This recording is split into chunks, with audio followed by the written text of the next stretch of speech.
영국 역사, 유럽 대륙의 북서쪽 끝 차가운 북해에 거친 파도가 몰아치는 안개 낀 섬나라. 오늘날 우리는 이곳을 영국이라고 부르지요. 전 세계 인구의 4분의 1을 지배했고 지도의 모든 시간을 런던의 그리니치로 맞추게 했던 나라.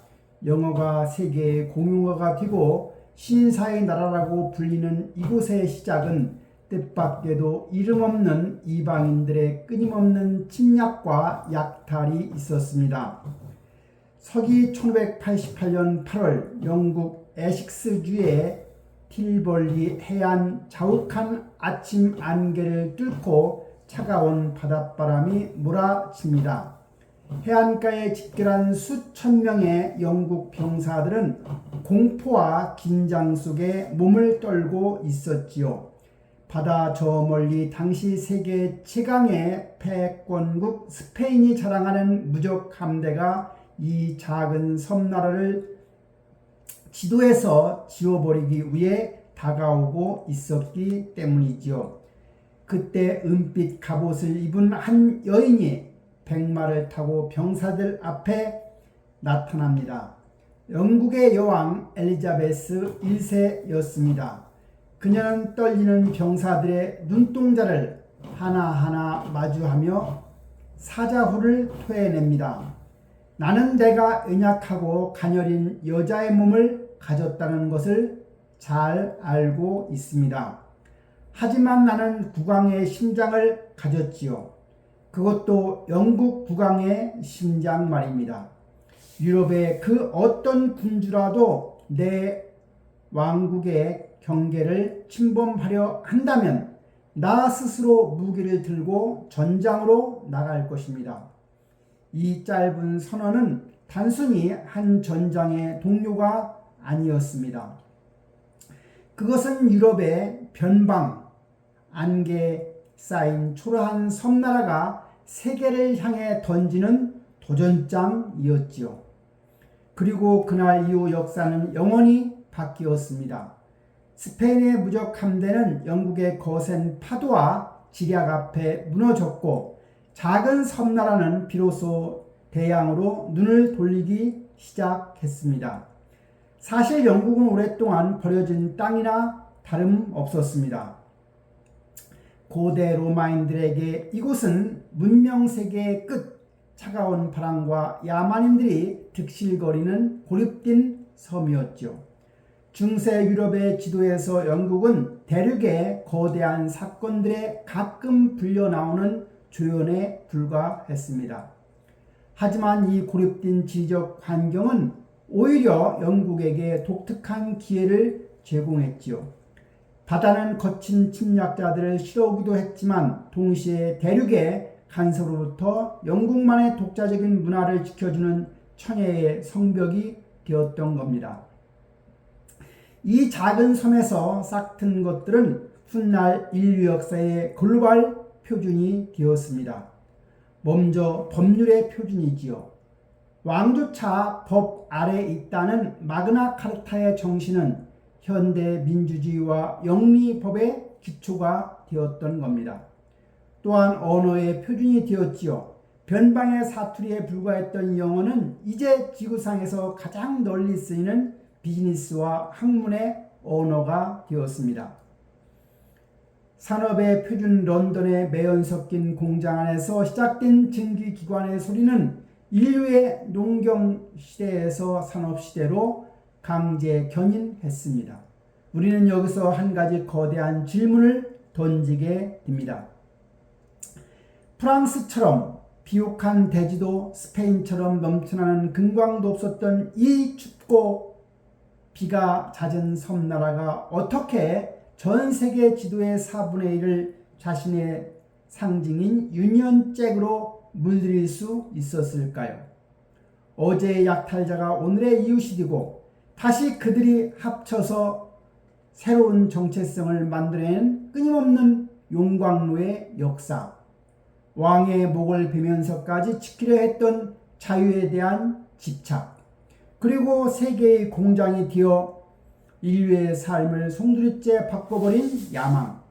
영국의 역사는 단순히 한 국가의 연대기가 아닌 겁니다. 그것은 평범한 인간들이 어떻게 불가능해 보이는 환경을 딛고 세계의 중심으로 우뚝 섰는지를 보여주는 가장 역동적인 성공 신화이지요. 이제 우리는 그 기나긴 여정의 첫 발자국을 띄려고 합니다. 스톤헨지에 거대한 돌덩이들이 세워지던 신비로운 고대부터 처치 독일에 맞서 결코 항복하지 않겠다고 외치던 가장 위대한 시간까지 그 안개 낀 역사 속으로 유년 제갈에 숨겨진 뜨거운 야망과 피해의 기록을 함께 확인해 보겠습니다. 로마인들이 오기 훨씬 전 이 섬의 깊은 숲속에는 드루이아드라는 불리는 신비로운 사제들이 살고 있었지요. 그들은 문자를 남기지 않았습니다. 대신 나무의 정령과 대화하고 별의 움직임을 읽으며 지혜를 대대로 전수했죠. 이들이 바로 영국의 원주민이라 할 수 있는 켈트족입니다. 켈트족에게 영국은 정복해야 할 영토가 아니라 함께 숨쉬는 거대한 자연 그 자체였습니다. 그들은 스톤헨지의 거대한 돌덩이들 사이로 비치는 햇살을 보며 축배를 열었고, 용맹한 전사들은 몸에 푸른색 염료로 계기한 모양을 새긴 채 적과 맞섰습니다. 하지만 이 평화롭고도 야상적인 섬의 지중해 차가운 철기 문명이 다가오고 있었습니다. 서기 43년 로마의 황제 클라우디우스는 4만 명의 정예 군단을 이끌고 섬을 침공하지요. 로마의 조직적인 군대 앞에 켈트의 부족들은 하나 둘 무릎을 꿇었습니다. 이때 가장 처절하게 저항했던 인물은 여전사 부티카였습니다. 그녀는 자신의 딸들이 능욕당하고 조국이 짓밟히는 것을 보며 전차를 몰고 로마군에 맞섰지요. 비록 패배로는 끝났지만 그녀의 저항은 브리타니아라는 이름 속에 새겨진 첫 번째 자존심의 기록이 되었습니다.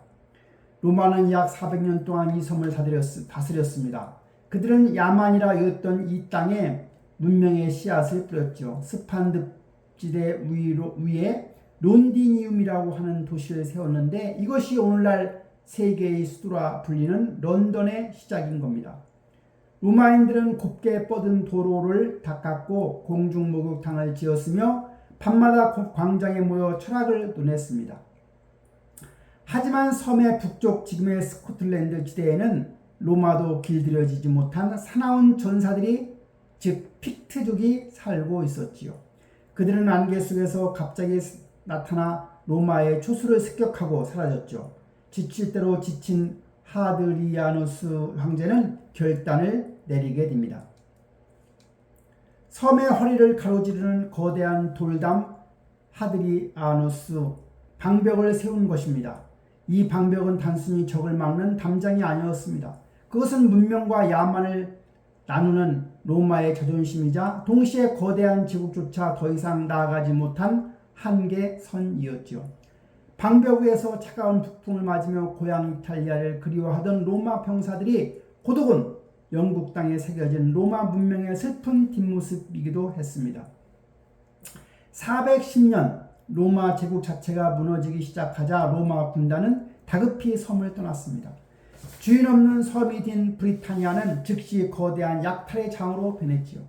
이번에는 독일과 덴마크 지역에 살던 게르만 계통의 부족들, 앵글족, 섹슨족, 주트족이 바다를 건너왔습니다. 그들은 켈트족을 서쪽의 산악지대인 웨일스로 밀어냈고 섬에 자신들의 문화를 이식했습니다. 이때부터 이 땅은 앵글족의 땅이라는 뜻의 잉글랜드가 불리기 시작했던 겁니다. 하지만 이들의 통치도 오래가지는 않았습니다. 8세기 말 이번에는 북쪽 바다 너머에서 인류 역사상 가장 공포스러운 침략자들이 나타난 겁니다. 바로 바이킹입니다.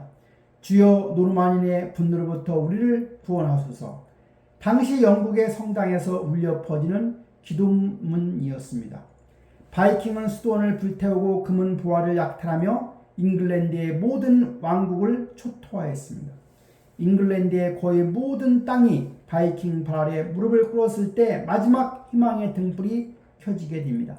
바로 웩세스 왕국의 알프레드 대왕입니다. 알프레드는 늪지대로 숨어들어 진흙탕 속에서 군대를 훈련시켰죠. 그는 바이킹의 전술을 연구했고 마침내 878년 에딩턴 전투에서 기적 같은 승리를 거둡니다. 그는 바이킹을 몰아낸 뒤 단순히 전쟁에 이긴 장수에 머물지 않았습니다. 라틴어로 된 책들을 영어로 번역하게 했고 법전을 정비했지요. 지혜가 없는 나라는 군대가 강해도 무너진다는 것이 그의 믿음이었습니다. 오늘날 영국인들이 그를 유일하게 대왕이라고 부르는 이유는 그가 섬을 지켰을 뿐만 아니라 영국인의 영혼을 깨웠기 때문입니다. 하지만 운명의 여신은 잉글랜드에 또 다른 시련을 준비하고 있었습니다. 알프레드 대왕의 후손들이 나라를 이어가던 중 1066년 1월 참외왕 에드워드가 후사 없이 세상을 떠났습니다. 왕위를 둘러싼 거대한 폭풍이 예고된 것입니다. 가장 먼저 왕위에 오른 것은 영국의 유력 귀족 헬러드 고디언슨이었습니다. 하지만 바다 너머 프랑스 노르망디의 공작 월리엄은 분노했습니다. 에드워드 왕은 생전에 나에게 왕위를 약속했다. 1066년 10월 14일 영국의 운명을 결정지을 전투가 남부의 헤이스팅스 언덕에서 벌어지게 됩니다. 영국의 헤럴드 왕은 북쪽에서 쳐들어온 바이킹을 막아내고 지칠 대로 지친 몸을 이끌고 남쪽으로 달려왔습니다. 언덕 위에서 방패를 겹치고 버티는 영국군과 언덕 아래에서 강력한 기마병을 이끌고 올라오는 노르망디군. 전투는 하루 종일 이어졌지요. 그러다 역사의 방향을 바꾼 사소한 사건이 일어나게 됩니다. 화살 한 발이 공중을 갈라 헤럴드 왕의 눈의 정통으로 박히게 되죠. 왕이 쓰러지자 영국군은 걷잡을 수 없이 무너집니다. 노르망디의 월리암은 이 승리로 잉글랜드의 새로운 주인이 되었습니다. 사람들은 그를 정복자 월리암이라고 불렀지요. 정복자 월리암의 등극은 영국 역사의 근간을 뿌리째 뒤흔들었습니다. 월리암은 영어를 한마디도 할 줄 모르는 프랑스인이었지요. 그는 영국의 모든 요지에 거대한 돌성을 쌓고 프랑스인 귀족들에게 땅을 나누어 주었습니다. 이때부터 영국의 왕실과 귀족들은 프랑스어를 썼고 백성들은 영어를 썼습니다. 우리가 소고기를 뜻하는 단어로 영어식 카우 대신 프랑스식 비프를 쓰는 이유가 바로 여기에서 시작되는 겁니다. 월리엄은 세금을 철저히 걷기 위해 영국 전역의 토지와 재산을 조사한 둠스데이 북을 만들었습니다. 백성들에게는 심판의 날처럼 가혹한 장부라는 뜻이었죠. 하지만 이 가혹한 정복은 역설적이게도 영국을 유럽 대륙의 선진 문명과 연결시켰습니다. 월리암이 세운 강력한 왕권 시스템은 훗날 영국의 대륙과 전쟁터로 나아갈 수 있는 힘이 되었고 이방인의 피가 섞이며 영국은 비로소 고립된 섬의 정체성을 탈피하기 시작했습니다. 침략받고 약탈당하고 결국 정복당하며 시작된 나라. 하지만 영국인들은 모든 침략자를 자신의 문화 속으로 흡수해 버립니다. 이제 안개 속의 섬은 정복자의 법과 피정복자의 끈기가 뒤섞인 거대한 용광로가 되어 다음 세대의 더 거대한 자유를 향해 나아갈 준비를 마쳤습니다. 정복자 월리엄이 잉글랜드의 대지에 프랑스식 질서를 이식한 후에 이 섬나라는 거대한 변화의 소용돌이에 휘말리게 됩니다. 왕들은 더 큰 권력을 원했고 귀족과 백성들은 자신들의 권리를 지키기 위해 칼을 뽑았습니다.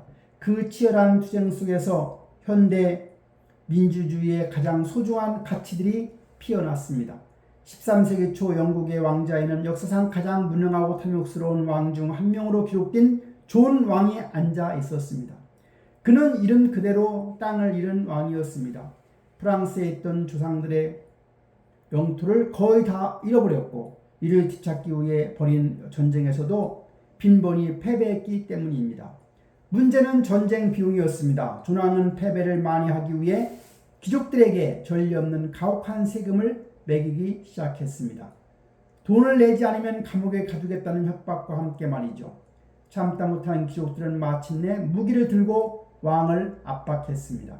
1215년 6월 15일 런던 근교의 러니미드 들판에서 역사적인 만남이 성사됩니다. 분노한 귀족들에게 둘러싸인 존 왕은 부들부들 떨리는 손으로 한 문서에 서명을 했습니다. 그것이 바로 마그나 카르타 대헌장입니다. 이 문서의 핵심은 명확했습니다. 왕이라 할지라도 법 위에 군림할 수는 없다. 정당한 절차 없이는 누구도 체포할 수 없다. 이것은 훗날 인신보호법의 기초가 됩니다. 의회의 승인 없이는 새로운 세금을 거둘 수 없다. 이것은 왕의 권력이 절대적이라는 믿음을 정면으로 반박한 사건이었습니다. 비록 존 왕은 서명 직후 이를 무효로 하려고 했지만 법의 지배라는 위대한 씨앗은 이미 영국의 대지에 뿌리 내렸습니다. 이것은 훗날 전 세계주의 국가들이 따르게 될 헌법의 모태가 되었고요. 1337년 영국과 프랑스에서 인류 역사상 가장 긴 전쟁 중 하나인 백년 전쟁이 시작됩니다. 표면적인 이유는 영국의 에드워드 3세가 프랑스 왕의 계승권을 주장한 것이었지만 본질적으로는 영토와 경제적 이권이 얽힌 거대한 패권 다툼이었습니다. 전쟁 초기 영국의 장군병들은 프랑스의 기사들을 압도하며 파죽지세로 진격했습니다. 전설적인 크레시 전투와 아젠쿠트 전투를 거치며 영국은 프랑스의 절반 이상을 손에 넣었습니다. 하지만 절망에 빠진 프랑스군 앞에 기적처럼 한 소녀가 나타났죠. 바로 그가 잔다르크였습니다. 그녀의 등장은 전세를 역전시켰고 결국 영국은 대륙의 모든 영토를 잃고 섬으로 돌아와야 했죠.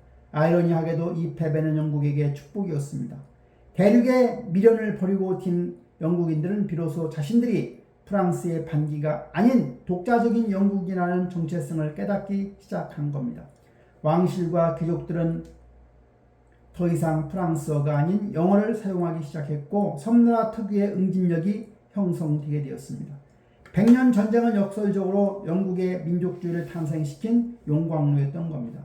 전쟁의 화염이 대륙을 휩쓸고 있을 때 바다 건너 영국 섬에는 전쟁보다 더 무서운 그림자가 드리워졌습니다. 1348년 항구를 통해 들어온 쥐들의 실력, 흑사병이 상륙한 것이죠. 불과 몇 년 만에 영국 인구의 절반 가까이가 목숨을 잃게 됐습니다. 마을은 폐허가 되었고 시체를 치울 사람조차 부족했습니다. 하지만 이 비극은 사회 구조를 뿌리채 뒤흔드는 계기가 되었습니다.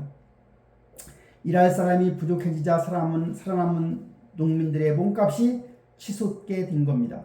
농민들은 더 높은 임금을 요구했고 영주들의 가혹한 통치에 저항했습니다. 1381년 일어난 마트 타일러의 난은 비록 진압되었지만 아담이 밭 갈고 하와가 길쌈할 때 기죽이 어디 있었나라는 질문은 백성들의 가슴속에 깊이 박혔습니다. 흑사병은 중세를 지탱하던 봉건제의 기둥을 썩게 만들었고 서서히 근대적인 시민의식이 싹트는 계기가 되었던 겁니다. 백년 전쟁이 끝나고 섬으로 돌아온 군인들과 귀족들은 이번에는 서로를 향해 칼을 겨누었습니다. 잉글랜드의 왕위를 놓고 벌어진 가문 간의 전쟁, 바로 장미 전쟁이었죠. 붉은 장미인 랭커스트 가문, 흰 장미인 요크 가문, 이 30년간의 피비린내 나는 투쟁은 영국의 명망 있는 귀족 가문들을 거의 전멸시켰습니다. 끝없는 배신과 암살, 전쟁에 지친 사람들은 강력한 평화의 통치자를 원했습니다. 그리고 1485년 보즈워스 전투에서 승리한 헨리 튜더가 왕위에 오르며 두 가문의 장미를 하나로 합쳐 튜더 장미를 탄생시킨 겁니다. 그가 바로 헨리 7세이며 영국의 가장 화려한 전성기를 이끌게 될 튜더 왕조의 시작이지요. 귀족들이 서로 죽이며 힘을 잃는 자리에 강력한 중앙집권적 왕권이 세워졌고 영국은 이제 중세의 어둠을 벗어나 르네상스와 절대 왕정의 시대로 발을 내딛게 됩니다. 장미 전쟁의 잿더미 위에서 피어난 튜더 왕조는 영국을 중세의 어둠에서 근대의 화려한 불꽃 속으로 인도했지요. 하지만 그 화려함의 이면에는 한 남자의 광기 어린 진명과 왕의 목이 떨어지는 전대비문의 사건, 그리고 피 한 방울 흘리지 않고 이뤄낸 위대한 타협이 숨어 있었습니다. 1509년 18세에 눈부시게 아름답고 총명한 청년이 영국의 왕자에 올랐습니다. 그가 바로 헨리 8세였지요. 초기 그에 대한 백성들의 기대는 엄청났습니다. 그는 라틴어에도 능통했고 음악을 사랑했으며 당대 최고의 지성들과 교류하는 르네상스적 군주였습니다. 하지만 역사는 그를 6명의 부인을 둔 광기 어린 왕으로 기억합니다. 그의 광기는 단순히 여색 때문만은 아니었습니다. 그것은 후계자에 대한 지독한 집착, 그리고 강력한 국가를 만들겠다는 야망이 얽힌 생존의 문제였지요. 첫 번째 아내 스페인의 공주였던 카틀린과의 사이에서 아들이 생기지 않자 헨리는 초조해졌습니다. 당시 교황청은 이혼을 허락하지 않았죠. 여기서 헨리 8세는 인류 역사를 뒤바꾼 결단을 내리게 됩니다. 교황이 허락하지 않는다면 내가 직접 교회의 수장이 되겠다. 그는 1534년 수장령을 선포하고 하며 로마 카톨릭과 결별하고 영국 국교회를 세웠습니다. 이는 단순히 종교적인 사건이 아니었습니다. 교황에게 가던 막대한 11조와 수도원의 재산이 왕실의 근거로 쏟아져 들어왔고 영국은 비로소 로마의 간섭에서 벗어나 완전한 주권 국가로 거듭났습니다. 이후 헨리의 침실은 피로 물들었지요. 엠블린을 포함한 2명의 아내를 단조대로 보냈고 그 과정에서 수많은 정적을 숙청해야만 했습니다. 그는 절대적인 권력을 휘둘렀지만 그 권력의 무게는 본인조차 감당하기 힘들 만큼 무거웠습니다. 헨리 8세가 남긴 것은 수많은 여인의 눈물과 비명이었지만 역설적이게도 그가 세운 강력한 왕권은 영국이 대제국으로 나갈 수 있는 단단한 주춧돌이 되었던 겁니다. 헨리 8세가 세상을 떠나고 혼란의 시기를 지나 1558년 그의 딸 엘리자베스 1세가 즉위했습니다. 그녀의 유전 시절은 생존 그 자체였죠. 어머니 엠블린이 처형당하는 것을 보았고 배다른 언니 메리 1세에 의해 런던 탑에 갇혀 죽음의 문턱까지 갔었죠. 왕관을 쓴 그녀 앞에 파산 직전의 국가가 종교 갈등으로 찢겨진 백성들이 있었습니다. 엘리자베스는 스스로를 처녀 여왕이라고 칭하며 선언했죠. 나는 이미 영국이라는 국가와 결혼했다. 그녀의 통치는 유연하면서도 단호했습니다. 종교 갈등을 중용의 미덕으로 다스렸고 해적이라 불리던 드레이크와 호킨스를 등용해 바다 너머의 세상을 꿈꿨습니다. 1588년의 여름은 유독 차갑고 습했습니다. 영국 해협이 짙은 안개 너머로 당시 인류가 상상할 수 있었던 가장 거대한 공포가 서서히 그 위용을 드러내고 있었습니다. 130여 척의 거대한 군함 2,500여 문의 대포 그리고 3만여 명에 달하는 정예 병사를 치른 스페인의 무적 함대였지요. 당시 스페인은 신대륙의 금과 은을 독점하여 전 세계의 패권을 쥐고 있던 초강대국이었습니다. 반면에 엘리자베스의 영국은 이제 막 버릇말 땐 가난하고 고립된 작은 섬나라에 불과했죠. 가톨릭의 수호자를 자처한 스페인의 펠리페 2세는 이단자들의 섬을 징벌하고 영국의 왕관을 빼앗기 위한 거대한 해상 성벽을 보낸 것입니다. 런던의 성당에서는 매일같이 두려움에 섞인 기도소리가 울려 퍼졌고 백성들은 바다 건너에서 들려오는 거인들의 발소리에 숨을 죽여야만 했습니다. 스페인 군대가 상륙할 것으로 예상되던 에식스의 틸버린 해안, 공포에 질려 사기가 꺾인 병사들 앞에 한 여인이 나타났지요. 평소에 화려한 드레스 대신에 눈부신 은빛 흉갑을 걸치고 허리에는 칼을 찬 엘리자베스 1세였습니다. 그녀는 백마를 타고 병사들 사이에 누비며 떨리는 목소리가 아닌 대지를 울리는 사자우를 토해냈습니다. 나는 압니다. 내가 연약하고 가녀린 여자의 몸을 가졌다는 것을요. 하지만 나는 국왕의 심장을 가졌습니다. 그것은 영국 국왕의 심장 말입니다. 그녀는 선언했습니다. 만약 적들이 땅을 밟는다면 여왕이 자신이 직접 무기를 들고 치천산에서 병사들과 함께 죽겠노라고 말이죠. 이 순간 공포는 분노와 충성심으로 치솟았습니다. 병사들은 깨달았지요. 자신들이 지키는 것은 단순히 영토가 아니라 재산을 위해 목숨을 건 한 여인의 자존심이자 영국의 영혼이라는 사실 말입니다. 본격적인 승부는 차가운 바다에서 걸렸습니다. 덩치 큰 스페인의 갤리온선은 웅장했지만 둔했습니다. 반면에 하워드 제독과 프랜시스 드레이크가 이끄는 영국 함대는 작고 날렵했습니다. 영국군은 정면 대결 대신 바람을 등지고 멀리서 포격을 가하여 적의 진영을 흔들었습니다. 결정적인 승부수는 한밤중에 던져졌죠. 드레이크는 낡은 배 널척에 기름과 화약을 가득 채워 불을 붙인 뒤 스페인의 함대가 정박에 있던 칼레 앞바다로 흘려보냈습니다. 어둠 속에 타오르며 다가오는 불타는 유령선들은 본 스페인 서원들은 패닉에 빠졌지요. 함대끼리 서로 충돌하고 닻을 끊고 도망치는 아수라장이 펼쳐졌고 영국은 이틀을 놓치지 않고 맹공을 퍼부었습니다. 불꽃을 피해 도망치던 무적 함대의 마지막 치명타를 날린 것은 인간이 아닌 자연이었습니다. 갑자기 방향을 바꾼 것은 북서풍이었죠. 훗날 영국인들이 개신교와 바람이라 부르게 될 폭풍우가 몰아치는 것입니다. 스페인의 거함들은 거친 파도에 밀려 스코틀랜드와 아일랜드의 해안 절벽에 부딪혀 산산조각이 났습니다. 살아서 스페인으로 돌아간 배는 절반도 뛰지 않는다고 합니다. 비록 거인에게 맞서 승리한 작은 섬나라의 기적. 이 사건은 단순히 한 전쟁의 승리가 아니었습니다. 1000년 넘게 이어져온 바다의 주인이 바뀌는 순간이었으며 영국이 변방의 안개를 걷어내고 대영 제국이라는 장엄한 항해를 시작하는 역사적 신호탄이었습니다. 엘리자베스는 이 승리를 기념하기 위해 메달에 이렇게 새겼습니다.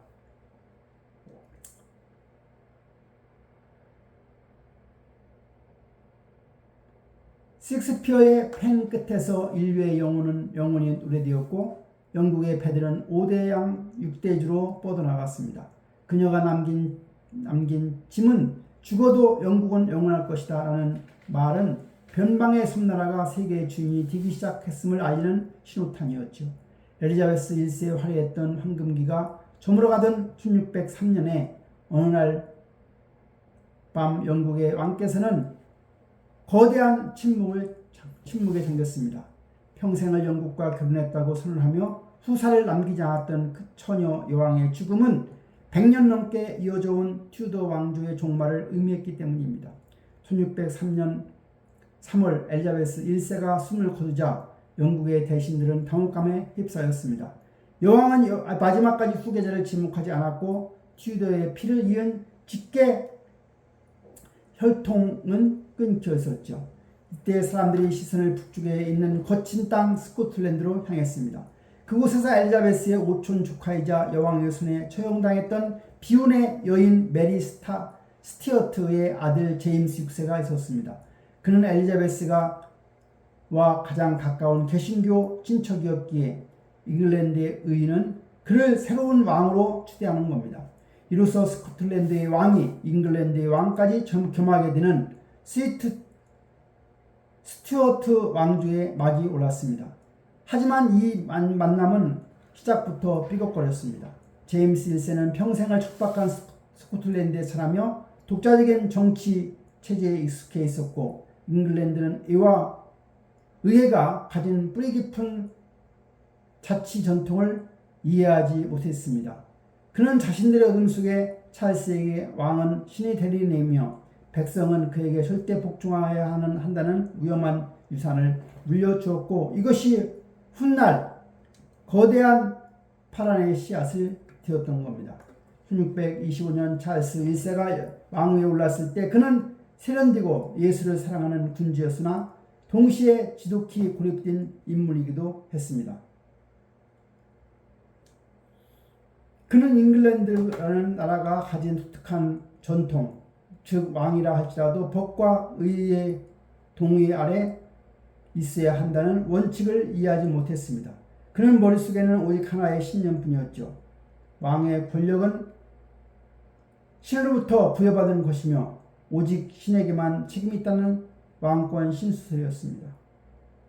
찰스 1세는 의회를 구성하는 논의하는 파트너가 아니라 왕의 주머니를 세워줄 돈지갑 정도로 여겼습니다. 세금이 필요할 때만 의회를 투입하고 의회가 자신의 실정을 바꾸면 가차없이 해산해버립니다. 무려 11년 동안이나 의회 없이 통치하며 자신의 고집을 꺾지 않았던 이 침묵의 통치 기간은 훗날 거대한 폭발을 불러온 야사약고가 되었습니다. 결국 터져나온 분노는 잉글랜드 전역의 내변에 참화로 몰아넣었습니다. 왕을 지지하는 귀족 세력인 지사당과 의회를 지지하는 중산층 및 청교도 세력의 원두당이 서로 향해 칼을 겨눴습니다. 이 혼란 속에서 혜성처럼 등장한 인물이 바로 올리버 크롬웰이었습니다. 그는 신앙심으로 무장의 정예부대 철기군을 조직해 국왕군을 차례로 격파해 나갔습니다. 평생 자신이 신의 대리인이라고 믿었던 찰스 1세는 아이러니하게도 가장 신실한 신앙을 가졌다고 자부하던 크롬웰의 군대 앞에 무릎을 꿇게 됩니다. 패배한 왕은 스코틀랜드로 도망쳤으나 결국 의회군에게 넘겨졌고 잉글랜드 역사상 전무후무한 재판이 시작되었던 겁니다. 1649년 1월 30일 런던의 아침은 뼈를 깎는 듯한 추위와 함께 밝았지요.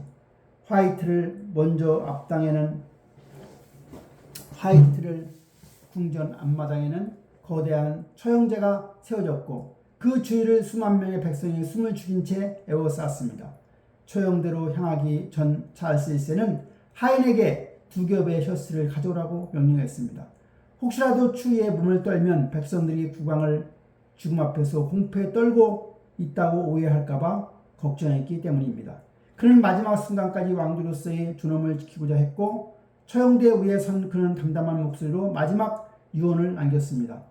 자유를 위해 이곳에 섰습니다. 하지만 기억하십시오. 왕과 백성은 엄연히 다른 존재입니다. 백성은 자유라는 법에 의해 통치받는 것이며 스스로 통치하는 것은 아니죠. 그는 끝까지 왕권의 신성함을 믿었습니다. 연속으로 통치하는 것이 아닙니다. 그는 끝까지 왕권의 신성함을 믿었습니다. 연단 위에 무릎을 꿇고 목을 내놓은 왕이 신호를 보내자 검은 복면을 쓴 처형인이 도끼가 허공을 갈랐습니다. 현장에 있던 사람들은 환호 대신에 깊은 신음과 탄식을 내뱉었다고 합니다. 찰스 1세의 처형은 단순히 한 인간의 죽음이 아니었습니다. 그것은 중세를 지탱하는 절대적인 왕권이라는 거대한 상징이 공식적으로 사망한 선고였습니다. 이때 영국은 왕이 없는 공화정이라는 실험의 장을 들어서게 됩니다. 이후 크롬웰은 공화정을 선포하고 스스로 호국 경의 자리에 올랐지만 그의 통치는 왕보다 더 지독한 금욕을 독재했습니다. 백성들은 성탄절조차 즐기지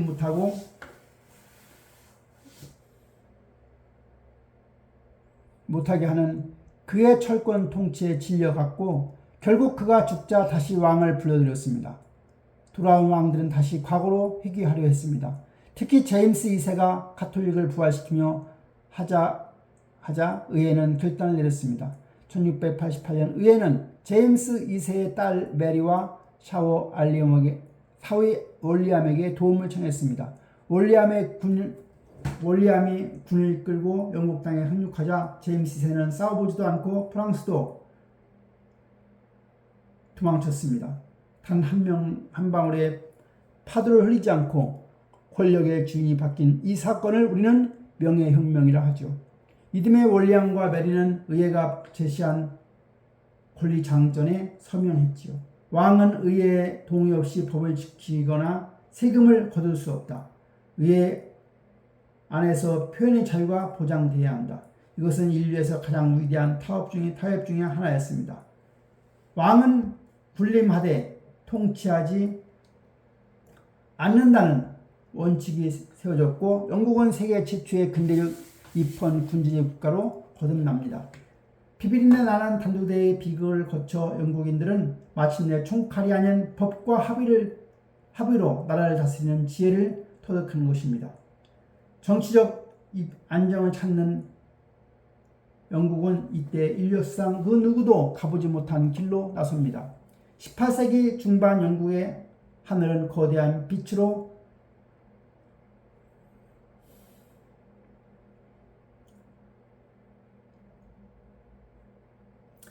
18세기 중반 영국의 하늘은 거대한 변으로 뒤덮였고 대지는 증기기관의 경음으로 진동하기 시작했습니다. 그것은 단순히 기술의 발전이 아니라 인간의 삶과 문명의 속도를 영원히 바꿔버린 폭발이었습니다. 1760년대 영국의 작은 실험실에서 인류의 근육을 대신할 거대한 힘이 깨어났습니다. 바로 제임스 와트의 증기기관이었습니다.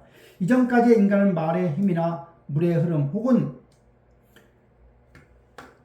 자신의 근육에 의한 의존에 무언가를 만들어 왔습니다. 하지만 이제 석탄이라는 검은 화석 연료를 태워 얻은 증기가 수만 명의 노동력을 대신하기 시작했습니다. 이 경음은 영국 균형을 뒤흔들었지요. 간의 수공업으로 옷을 짜던 농민들은 이제 거대한 굴뚝이 솟은 공장으로 모여들었습니다. 맨체스터의 방직 공장에서는 수천 대의 기계가 밤낮 없이 돌아가며 전 세계로 수출될 면직물을 찍어냈습니다. 거리는 철도로 뒤덮였고 증기선은 바람의 방향과 상관없이 오대양을 가로질렀습니다. 시간은 이제 태양의 움직임이 아니라 공장의 교대 벨소리에 맞춰 흐르기 시작했습니다. 1837년 6월의 어느 이른 아침 켄싱턴 궁전의 벽을 두드리는 다급한 소리가 들렸지요. 잠옷 차림으로 내려온 18세의 소녀 빅토리아는 자신이 이제 한 섬나라의 주인이 되었음을 깨달았습니다. 그녀는 작고 연약해 보였지만 그 안에는 사자의 심장이 들어있었습니다. 직후에 그녀가 남긴 일기에는 이런 문장이 적혀 있었다고 합니다. 나는 너무나 어리고 경험이 부족하다. 하지만 나는 내 나라와 백성을 위해 최선을 다할 것을 하나님 앞에 맹세한다. 이것은 강력한 통치 의지의 표현이었습니다. 빅토리아 여왕의 통치는 영국 역사상 가장 찬란했던 64년의 시작이었습니다. 그녀는 단순히 영국의 군주가 아니었습니다. 그녀는 전 세계를 아우르는 거대 제국의 상징이자 엄격한 도덕과 절제를 강조하는 시대 정신의 표상이었습니다. 이 시기에 영국은 팍스 브리타니카 영국에 의한 평화를 구가했습니다. 빅토리아의 통치에서 빼놓을 수 없는 이름은 그녀의 남편 엘버트 공입니다. 1840년 독일 출신의 사촌 엘버트와 결혼한 빅토리아는 그와 운명적인 사랑에 빠졌지요. 엘버트는 단순 남편이 아니라 여왕의 가장 충직한 고문이자 지적인 동반자였습니다. 그는 영국의 산업과 예술을 장려하며 여왕의 통치를 보좌했지요.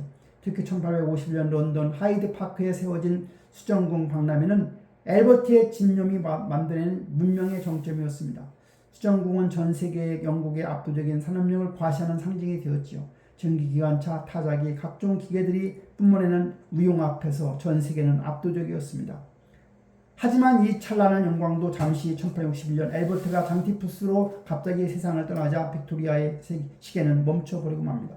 1877년 빅토리아 여왕은 인도 제국 황제로 추대되었지요. 인도는 영국에게 막대한 자원과 시장을 제공하는 가장 소중한 영토였습니다. 아프리카 종단 정책으로 이집트의 카이로에서 남아프리카의 케이프타운까지 아프리카 대륙을 수직으로 관통하는 영국의 야망은 지도를 온통 붉은색으로 물들였습니다. 지구상에서 어디에선가 반드시 해가 떠 있었기에 사람들은 이를 두고 해가 지지 않는 제국이라고 불렀습니다. 하지만 제국의 영토가 넓어질수록 여왕의 개인적인 고독은 깊어만 갔습니다. 남편 엘버트를 잃은 후에 그녀는 죽는 날까지 40년 동안 상복을 벗지 않았습니다. 대중 앞에 모습을 드러내지 않아 윈저의 미망이라고 부르기도 했죠. 그녀는 매일 아침 엘버트가 살아있을 때처럼 그의 옷을 내어놓고 세면물을 준비하게 했습니다. 제국은 해가 지지 않았지만 여왕의 마음속 태양은 이미 남편과 함께 져버린 상태였습니다. 빅토리아 시대 영국은 번영했지만 이 눈부신 영광의 이면에는 차마 눈뜨고 볼 수 없는 처절한 고통이 숨어 있었습니다. 찰스 디킨스의 소설 속에 묘사된 런던의 모습은 지옥과 다름없었습니다. 5, 6세 어린 아이들이 굴뚝 속으로 기어들어가 그 이름을 닦았고 탄광의 좁은 구멍 속에서 석탄을 날랐습니다. 급격한 도시화로 몰려든 노동자들은 하수조차 없는 좁은 단칸방에서 수십 명씩 모여 살았죠. 흑사병이 휩쓸고 지나간 중세의 비극처럼 오염된 식수로 인해 콜레라가 창궐하며 수만 명의 노동자가 목숨을 또 잃었습니다. 빈부의 극심한 격차가 발생했습니다. 수정궁의 화려한 샹들리에 아래에서 샴페인을 마시는 귀족들과 하루 한 조각의 빵을 위해 열릴 시간이라는 노동자들의 삶은 극명하게 대비되었습니다. 제국의 한복판에서 벌어진 아일랜드 대기근이라는 비극은 영국의 전후학함을 보여주었습니다. 감자역병으로 수백만 명의 아일랜드인이 굶어 죽어갈 때 영국 정부는 자유방임주의라는 이름 아래 곡물 수출을 멈추지 않았습니다. 이 시기 영국은 내부적인 갈등과 고통의 시간을 보내며 현대 복지국가로 나아가는 처절한 성장통을 겪어야만 했습니다. 영국의 탑은 가장 낮은 곳에 있는 사람들의 피와 땀으로 세워졌습니다. 그리고 이 갈등은 훗날 노동자의 탄생과 복지국가에 대한 갈망으로 이어지는 새로운 투쟁의 씨앗이 되었지요. 1901년 빅토리아 여왕이 81세로 일기로 세상을 떠났을 때 영국인들은 한 시대가 완전히 끝났음을 직감했습니다. 그녀의 장례식은 온 나라의 애도 속에 치러졌지요. 빅토리아 시대는 우리에게 묻습니다. 한 나라의 위대함은 영토의 넓이에서 오는가? 아니면 그 시대를 견뎌낸 사람들의 인내와 변화를 향한 갈망에서 오는가? 그녀가 남긴 것은 화려한 보석 박힌 왕관뿐만 아니라 끊임없이 흔들리면서 중심을 잡으려 했던 입헌 군주제의 단단한 전통이었습니다. 19세기 말 영국은 여전히 세계의 주인이었습니다. 영국의 파운드한 세계의 화폐였고 영국의 해군은 세계의 주인이었습니다.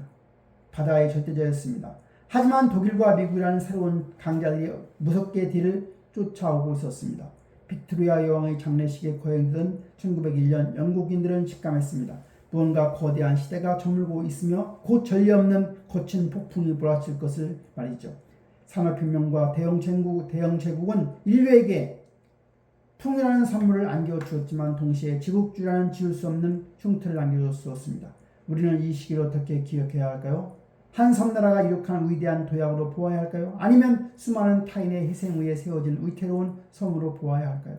1914년 여름 영국의 청년들은 마치 소풍을 떠나듯 환호하며 이병 열차에 올랐습니다.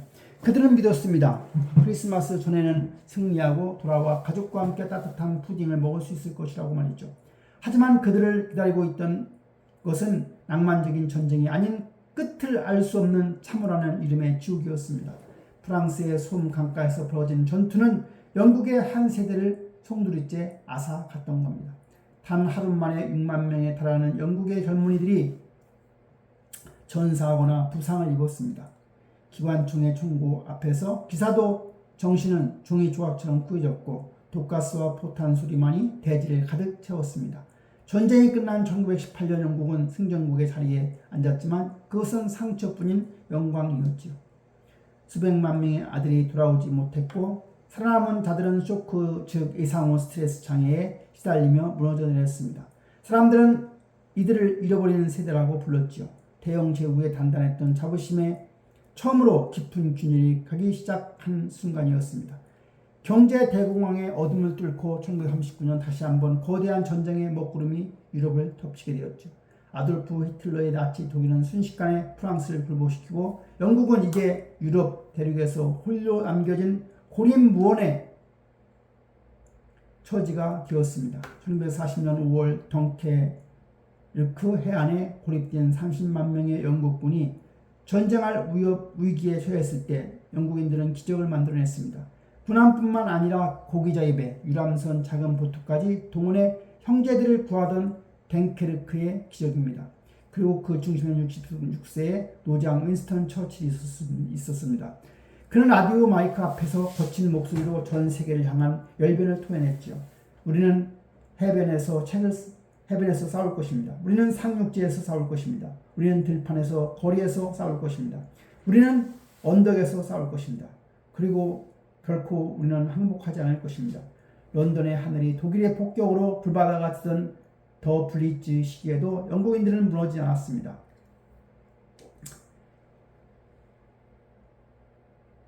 지하철역으로 대피한 사람들은 서로 노래를 부르며 공포를 이겨냈고 아침이 오면 무너진 잔해를 치우고 다시 일터로 나갔습니다.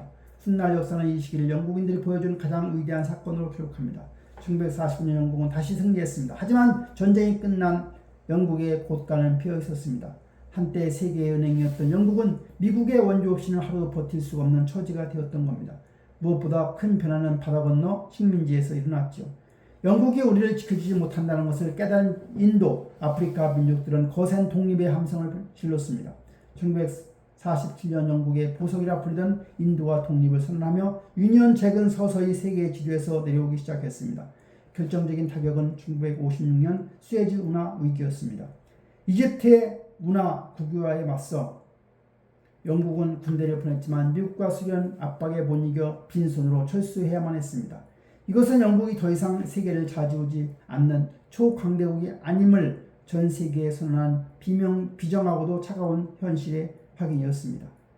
제국의 영토는 줄어들었지만 영국 안에서 새로운 희망이 싹텄죠.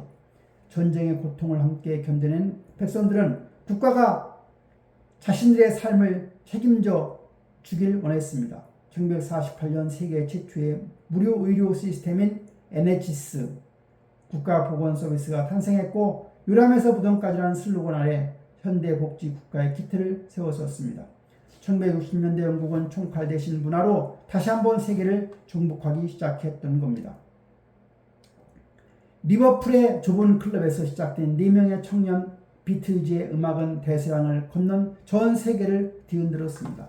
이를 브리티시 인베이션 영국의 침공이라고 불렀습니다. 런던은 패션과 예술의 중심지가 되었고 미니스커트와 롤링스톤즈의 음악이 거리를 채웠습니다. 제국은 사라졌지만 영국의 정신은 노래와 영화, 스포츠를 통해 전 세계의 심장 속으로 스며들었습니다. 두 번의 대전이라는 거대한 불길을 지나오며 영국은 많은 것을 잃었습니다. 찬란했던 금부치들을 또 광활한 식민지의 영토도 이제는 역사의 한 페이지로 남았습니다. 하지만 그 시련 끝에서 영국은 가장 소중한 것을 지켜냈습니다. 그것은 어떤 앞에서도 고개를 숙이지 않는 불굴의 용기와 이웃의 아픔을 예면하지 않는 공동체의 연대였습니다. 영국은 20세기 후반부터 비틀즈와 퀸이 닦아놓은 기후의 에드 실련과 아덴의 목소리가 흐르고 전 세계 아이들은 조앤 롤링이 만든 헨리 포터의 마법 세계를 꿈꾸며 자라나고 있습니다. 프리미어 리그의 축구 경기는 지구 반대편의 밤을 달구고 영국의 영화와 드라마는 세련된 영국다움을 전파합니다. 한때 지도를 붉게 물들었던 유니언 잭은 이제 전 세계인의 티셔츠와 앨범 자켓 그리고 일장의 취향 속에 녹아들어 있습니다. 이것이 바로 현대 영국이 가진 가장 강력한 무기 소프트웨어 파워의 실체입니다. 하지만 영광의 이면에는 여전히 해결하지 못한 고뇌가 남아 있습니다. 2010년 영국은 전 세계를 놀라게 한 선택을 내렸지요. 유럽연합 EU를 탈퇴하는 블랙시트였습니다. 이는 단순히 경제적 결별은 아니었습니다. 우리는 유럽의 일부가 아니면 독자적인 섬나라인가라는 해묵은 정체성 질문에 대한 영국인들의 고통스러운 응답이기도 했습니다. 고립을 자처한 섬나라는 다시 한번 시험대에 올랐습니다. 2022년 70년간 영국의 상징이었던 엘리자베스 2세 여왕이 세상을 떠나며 한 시대가 완전히 저물었습니다. 찰스 3세의 시대가 열린 지금 영국은 과거 제국의 향수와 미래의 불확실성 사이에서 새로운 항로를 찾기 위해 안간힘을 쓰고 있는 중입니다. 스톤헤지의 신비로운 거에서 시작해 런던의 화려한 야경에 이르기까지 우리가 함께 걸어온 4,000년의 시간은 우리에게 무엇을 말해주고 있을까요? 영국의 역사는 타협과 진화의 기록이라 할 수 있습니다. 그들은 왕의 목을 베는 잔인한 혁명을 겪으면서도 끝내 의의 민주주의란 평화로운 합의점을 찾아냈습니다. 산업혁명의 매연 속에서 눈물을 보았지만 그 눈물을 닦아주기 위해 복지국가라는 새로운 시스템을 설계했던 겁니다. 침략자들을 받아들여 자신들의 피로 만들고 시련을 겪을 때마다 Keep calm and carry on 라는 평정심을 유지하면서 하던 일을 계속하라는 말처럼 묵묵히 제갈 길을 갔던 사람들, 이들 끈기와 실용주의는 오늘날 우리가 누리는 현대 문명의 많은 부분을 지탱하고 있는 겁니다. 영국이라는 섬나라는 우리에게 가르쳐줍니다. 위대함이란 완벽함에서 오는 것이 아니라 수많은 실수와 시련 속에서도 끊임없이 더 나은 질서를 찾아나가는 집념에서 온다는 것을 말이죠. 안개는 때로 앞을 가리지만 그 안개를 뚫고 나아가는 배만이 새로운 대륙을 발견할 수 있는 겁니다. 오늘 함께한 영국의 밤이 여러분의 지적 갈증을 채워주는 향긋한 홍차 한 잔이 되었기를 바랍니다. 유년책의 세 줄기 선이 합쳐져 하나의 깃발이 되듯 여러분의 오늘 하루도 수많은 경험이 모여 빛나는 내일의 밑거름이 되기를 기원해 봅니다.